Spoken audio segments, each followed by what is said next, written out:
We often hear from patients who are requesting revision, and occasionally from people who are primary patients, that the tip itself feels over-rotated, that they're looking too far into the nostril, and they want to understand how do you de-rotate or counter-rotate the nose down and or add length to the nose. Yeah, adding length to the nose is probably one of the most difficult procedures you can do in rhinoplasty, and it's often needed in revision cases where the nose has been over-shortened.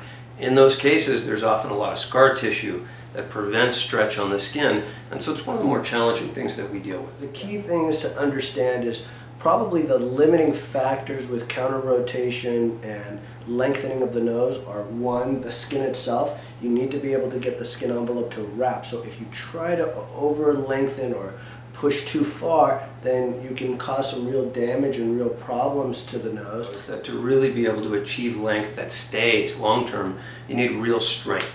You need real structure to be able to anchor the tip and bring it down and make sure it stays there. And so for that, the mainstay of our practice often in revision cases is using irradiated rib cartilage. Now, if you're a primary patient, you can often use your own septal cartilage and accomplish the same goal.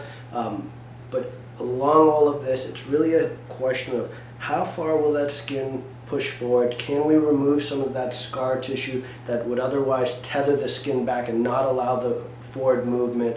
And then how far can the tip cartilages themselves be freed, released, and brought forward? If this is something you're looking to accomplish, I think if you look at our gallery, you'll see plenty of examples of this. The real answer is getting the proper amount of length and not overdoing it.